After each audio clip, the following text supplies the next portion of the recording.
ఎక్కడ కళాకారులు గౌరవించబడతారో సన్మానించబడతారో ఆ రాజ్యం సుభిక్షంగా ఉంటుంది, చల్లగా ఉంటుంది అన్నది మన పెద్దలు చెప్పిన మాట. ఈ రోజున ఈ పౌర సన్మాన సభ చూస్తుంటే, ఇంతమంది వేల మంది తరలి వచ్చేటువంటి సభ చూస్తుంటే, ఇంత పద్మ పురస్కారాలతో ఇంతమంది కళాకారులకు గొప్ప వ్యక్తులకు ఇక్కడ సన్మానం జరుగుతుంటే నాకు అది అక్షర సత్యం అనిపిస్తుంది. అలాగా అది గుర్తుకొచ్చేలాగా ఉన్నటువంటి ఈనాటి ఈ సభ తెలంగాణ రాష్ట్ర ప్రభుత్వం పద్మ అవార్డు గ్రహీతలకు ఇలా గౌరవిస్తున్న ఈ సభలో ముఖ్య అతిథిగా విచ్చేసినటువంటి మా మిత్రులు గౌరవనీయులు శ్రీ రేవంత్ రెడ్డి గారికి, మరొక సోదర సమానులు ఉప ముఖ్యమంత్రి బట్టి విక్రమార్క గారికి, ఈనాటి ఈ సభాధ్యక్షులు జూపల్లి కృష్ణారావు గారికి, మా సినిమాటోగ్రఫీ మినిస్టర్ కోమటిరెడ్డి వెంకటరెడ్డి గారికి, మరొక మిత్రులు మంత్రివర్యులు పొంగులేటి సుధాకర్ గారికి, శ్రీనివాస్ గారికి, ఇక ఇతర పెద్దలకు, అలాగే సిఎస్ చీఫ్ సెక్రటరీ శాంతకుమార్ గారికి, ఇతర అధికారులకు, ముఖ్యంగా ఈ సభ ఇంత నిండుదనంగా ఇంత హుందాగా ఉంది అంటే కారణం తెలుగుదనానికి, తెలుగు వేష భాషలకి హుందాతనం తీసుకొచ్చి తెలుగుదనానికి నిలువెత్తు నిదర్శనంగా నిలబడి ఉండేటటువంటి గొప్పవారు, మేము ఆరాధించేవాళ్ళు మన మాజీ ఉపరాష్ట్రపతి శ్రీ వెంకయ్య నాయుడు గారికి, ఇక్కడ విచ్చేసేటువంటి ఆహ్వానితులకు, కళాభిమానులకు, సినీ అభిమానులకు, నా అభిమానులకు అందరికీ హృదయపూర్వక నమస్కారాలు తెలియజేసుకుంటాను.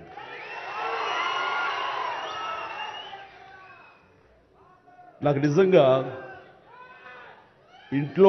మా ఇంట్లో అడిగారు, పద్మ విభూషణ్ అవార్డు అనౌన్స్ చేయగానే చాలా ఆనందంగా, ఎంత ఆనందపడుతున్నారు ఏంటంటే, నిజంగా పద్మభూషణ్ అవార్డు వచ్చినప్పుడు నాకు ఉన్న ఆనందం అంతా ఇంత కాదు. కానీ ఇన్నేళ్ల తర్వాత ఇప్పుడు ఈ పద్మ విభూషణ్ అవార్డు వచ్చినప్పుడు నిజంగా అంత ఉత్సాహం లేదు. ఏదో వచ్చింది, సంతోషం, గౌరవంగా స్వీకరించాలి, ఎంత ప్రజాభిమానం అని అనుకుంటూ ఉన్నాను. కానీ ఆ తర్వాత తరలి వచ్చేటువంటి వివిధ ప్రాంతాల నుంచి మనుషులు కానివ్వండి, వ్యక్తులు, అభిమానులు, సినిమా పరిశ్రమ నుంచి కానివ్వండి, రకరకాల అసోసియేషన్స్ కానివ్వండి, అలా ఎంతోమంది రాజకీయ ప్రబుద్ధులు కానివ్వండి, అందరూ గత వారం రోజులుగా ఎడతెరిపి లేకుండా వాళ్ళు ప్రశంసలు కురిపిస్తున్నారంటే ఆ ఆనందం ద్విగుణీకృతమైంది. ఎంతో ఉద్వేగానికి, ఎంతో ఇదిగా అవార్డు ఇవ్వని అభిమానం, అవార్డు ఇవ్వని ఉత్సాహం, ప్రోత్సాహం మీ కరతాళ ధ్వనుల ద్వారా, మీ ప్రశంసల ద్వారా ప్రతి ఒక్కళ్ళు మనసారా ఆశీర్వదిస్తుంటే చాలు, ఈ జన్మ, ఇది పూర్వజన్మ సుకృతం, ఎప్పుడో చేసుకున్న పుణ్యఫలం, మా అమ్మానాన్నలు వాళ్ళకి జన్మించేందుకు వాళ్ళు చేసిన పుణ్యఫలం నాకు ఈ విధంగా సంక్రమించిందంటూ నేను నిజంగా మనసు స్పందించి అలా భావిస్తాను. అదే మీ ముందు ఉంచుతున్నాను. ఇక నాకు తెలిసి ప్రప్రథమంగా అవార్డులు అనౌన్స్ చేసిన వెంటనే ఒక ప్రభుత్వం స్పందించి వారికి ఈ రకంగా సన్మానం చెయ్యాలి అనే భావం రావటం అన్నది బహుశా ఎప్పుడు జరగలేదు. ఇదే మొట్టమొదటిసారి జరిగింది. దానికి ప్రధానమైన కారణం యువకులు, డైనమిక్ లీడర్ మన ముఖ్యమంత్రి రేవంత్ రెడ్డి గారు, అలాగే వాళ్ళ సహచర మంత్రి వర్యులు, వీళ్ళందరూ ఒక్కడిగా అనుకుని స్పందించిన మనసుతోటి మన వాళ్ళని మనం గౌరవించుకోకపోతే ఎలాగ గౌరవించుకోవాలి అంటూ అన్నది నిజంగా చెప్తాను. సభాముఖంగా వారికి నా హృదయపూర్వక ధన్యవాదాలు తెలియజేస్తాను. అంటే సన్మానాలకి ఇక్కడ నేనున్నా కానీ మన వెంకయ్యనాయుడు గారు కానీ ఇతర పద్మ అవార్డీస్ కానీ ఎవరు కొత్త ఏం కాదు, వాళ్ళు రకరకాలుగా విధాలుగా వాళ్ళు సన్మానించబడుతూ ఉంటారు. కానీ సరిగ్గా ఇలాంటి సమయంలో ప్రభుత్వం ముందుకు రావడం అన్నది వారు ఈ కళాకారులకి కళలకి వారు ఇస్తున్న ప్రాముఖ్యతకి నిజంగా మనస్సు స్పందించి నేను నా అభినందనలు తెలియజేస్తున్నాను. ఇందులో భాగంగా నిన్న మొన్న ముఖ్యమంత్రి గారు అనౌన్స్ చేశారు, ఇక్కడ నంది అవార్డ్స్ అనేవి ఒకప్పుడు ఇస్తూ వచ్చాము. నంది అవార్డ్స్ అనేది తర్వాత అదేదో గత చరిత్రలాగా అయిపోయి మాకు అందరికీ చిన్న డిసప్పాయింట్మెంట్ ఉంది అటు ఇరు రాష్ట్రాల్లో కూడా. అరే కళాకారులు ఇంత నెగ్లెక్ట్ చేస్తున్నారు, ఇంత నిర్లక్ష్యపరుస్తున్నారు, ఎందుకు ఉత్సాహపరచట్లేదు? అది పెద్ద గొప్ప విషయం కూడా కాదు అది. అండ్ అది ఇస్తే కనుక చాలామంది చాలా ఉత్సాహం ఉంటుంది, ఆ ప్రోత్సాహంతో మరింత ముందుకెళ్తారు. తద్వారా ఎన్నో సినిమాలు కానీ నాటకరంగం కానీ ఇవన్నీ అభివృద్ధి చెందుతాయి. తద్వారా ఎంతోమందికి ఎంప్లాయ్మెంట్ కానివ్వండి, ఎంతోమంది ప్రోత్సాహం కళాకారులు ఇంకొంచెం రావడం కానివ్వండి. ఆ రకంగా ఈ రోజును చూస్తే కనుక మన సినిమాలు ప్రపంచవ్యాప్తంగా ముందుకెళ్తున్నాయంటే అలాంటి ప్రోత్సాహం అలాంటి ఉత్సాహం ఉండబట్టే. సో ప్రభుత్వ పరంగా కూడా అలాంటివి ఉంటే కనుక ఇది మరింత ముందుకెళ్ళడానికి అవకాశం ఉంది. అది గుర్తెరిగి ఈ రోజున ఆ అవార్డులు మళ్ళీ మనం రెజ్యూమ్ చేస్తాం, మళ్ళీ తిరిగి మళ్ళీ ఇస్తామని ఆ నిర్ణయం తీసుకోవటం, దానికి పేరు ప్రజాగాయకుడు. జీవితం అంతా కూడా రెవల్యూషనరీగా మార్పు తీసుకురావాలని ప్రయత్నించే నిరంతర శ్రామిక కళాకారుడు శ్రీ గద్దర్ గారు. గద్దర్ గారి పేరున అవార్డులు ఇవ్వటం అన్నది ఎంతో సముచితం, ఎంతో ఆనందం, ఎంతో ముదాహం. అలాంటి నిర్ణయం తీసుకున్నటువంటి మా ముఖ్యమంత్రి రేవంత్ రెడ్డి గారికి వారి సహచర్యులకి నేను మనస్ఫూర్తిగా నా హృదయ ధన్యవాదాలు ఈ సభాముఖంగా తెలియజేస్తున్నాను.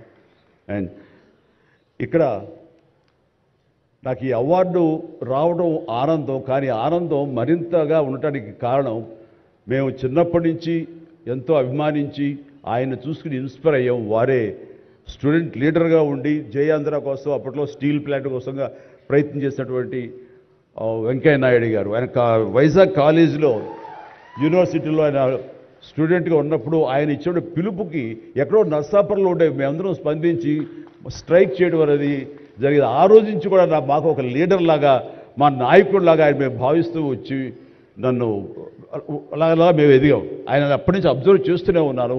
ఆయన వాగ్ధాటికి నేను పెద్ద ఫ్యాన్ని. ఆయన మాట్లాడే మాటలు అలాగా నోరు వెళ్ళగట్టి చూస్తుంటాను. ఇప్పుడు కూడా అదే ఎదురు చూస్తాను. ఆయన ఎంత ఓపికగా మాట్లాడతారో తెలియదు, కానీ డెఫినెట్గా అలరిస్తారంటూ ఎలాంటి సందేహం లేదు. సో ఆ రోజు నుంచి ఈ రోజు వరకు కూడాను ఆయన రాజకీయంగా ఒక హుందాతనంతో రియల్ స్టేట్స్మెన్ ఇన్ పాలిటిక్స్ అన్నది ఆయన నిర్మాణాత్మకంగా అలా ముందుకెళ్తూ ఈ రోజున అత్యున్నతమైన పొజిషన్ మాజీ ఉపరాష్ట్రపతిగా ఆయన నిర్వహించి తన బాధ్యతలు చేశారు. కానీ ఆయన ఎప్పుడూ మదనపడుతుంటారు. నాతో కూడా ఆయన షేర్ చేసుకున్నారు. రాజకీయాలు రాను ఇలాగా దుర్భాషలతోటి వ్యక్తిగత విమర్శలతోటి ఇలా దిగజారిపోతున్నాయి చిరంజీవి గారు. ఇది కాదు, ఇది ఆ హుందాతనం ఉండాలి. ఉండి కూడా ఎన్ని సాధించాం మేము. అది ఇదవుతున్నట్టు ఎంత మదన పడుతున్నారంటే వన్ కూర్చున్నప్పుడు ఆయనతో నాతో చెప్పినప్పుడు ఇప్పుడు కూడా అలాగే అయిపోతుంది. అలా అవ్వకుండా ఉంటే బాగుంటుంది అంటే అలాంటి అవ్వకుండా ఉంటే బాగుంటుందన్న ప్రయత్నంలో నేను కూడా మిమ్మల్ని ఇన్స్పిరేషన్గా తీసుకుని నేను వెళ్ళినవాడేనండి. కానీ ఆ ధాటికి ఆ మాటలకి మాట పడటం మాట అనటం ఇది నా వల్ల కాదు, మీలాగనే. కాబట్టి నేటి రాజకీయాల్లో మనం అన్ఫిట్ అంటారా, లేకపోతే మనలాంటి వాళ్ళు ఇలాగా ఎగైన్ ప్రతిసారి ప్రతి చోటని చెబుతూ ఉంటే ప్రజలు వాళ్ళు మోటివేట్ అయ్యి అలా దుర్భాషలాడి రాజకీయంగా వ్యక్తిగతంగా విమర్శ చేసే వాళ్ళని కానీ తిప్పి కొట్టగలిగితే ఖచ్చితంగా మీరనుకున్నది నేను అనుకున్నది జరిగి తీరుతుందండి. ఒక వాజ్పేయి గారు ఆ రోజుల్లో స్టేట్స్మెన్ అంటారు. ఆయనలాగా మళ్ళీ అంత హుందాతనం మళ్ళీ మనం ఈ రోజున మనం వెంకయ్యనాయుడు గారిలో చూస్తున్నాం. అయితే ఆయన రాజకీయంగా కొంచెం విశ్రమించారు కాబట్టి ఈ రోజున ప్రజలే ఆలోచించుకోవాలి. అలాగా నోరు జారే వాళ్ళని దుర్భాషలాడుతూ వ్యక్తిగత విమర్శలు చేసేవాళ్ళని తిప్పికొట్టే విధంగా నిర్ణయించే శక్తి మీకే ఉన్నది, మీరే నిర్ణయించుకోవాలని చెప్తున్నారు. ఈ రోజున రకరకాల రంగాలకు సంబంధించినటువంటి గొప్ప గొప్ప వ్యక్తులు వాళ్ళు నాకు గుర్తింపు వస్తుందా రాదా అని కాదు, అది వాళ్ళ ఇంట్రెస్ట్ కొద్ది. ఈ రోజున ఇక్కడ ఒక్కొక్కరు శిల్పకళాకారులు ఉన్నారు, అలాగే కొన్ని art forms of village rural సంబంధించిన వాళ్ళు ఉన్నారు, సమయ గారు ఇట్లాగా అలా రకరకాల కవులు ఉన్నారు. వీళ్ళందరూ కూడాను ఆ పని చేసుకుంటూ వెళ్ళిపోయి అదే మా జీవితం, అదే మా ధ్యేయం అంటూ అలా ముందుకు వెళ్ళిపోయి దీంట్లో ఈ రోజున ప్రభుత్వాలు గుర్తించి వాళ్ళకి పద్మశ్రీ అవార్డులు ఇవ్వటం అన్నది, పద్మ అవార్డుతో గౌరవించుకోవడం అన్నది ఈ సందర్భంగా నేను వాళ్ళ గుర్తించినటువంటి భారత కేంద్ర ప్రభుత్వానికి నేను మనస్ఫూర్తిగా నా అభినందనలు తెలియజేస్తాను, నా సంతోషాన్ని వ్యక్తపరుస్తాను. దీనికి మరీ ముఖ్యంగా మన ప్రియతమ నరేంద్ర మోడీ గారు ప్రధానమంత్రి, ఆయన దీన్ని గుర్తించి అలాగా ఇవ్వడం జరిగింది. ఇక్కడ ఒక విషయం చెప్పొచ్చో చెప్పకూడదో తెలియదు, కానీ ఒక విషయం చెప్తాను. మధ్యాహ్నం నాకు అవార్డు మీకు ఇవ్వాలనుకుంటున్నాము, మీకు మీ కన్ఫర్మేషన్ కానీ మీ యొక్క ఆమోదం మాకు తెలియాలంటూ హోమ్ డిపార్ట్మెంట్ నుంచి ఫోన్ ఇచ్చినప్పుడు ఒక షాకు లోన్ అయ్యాను.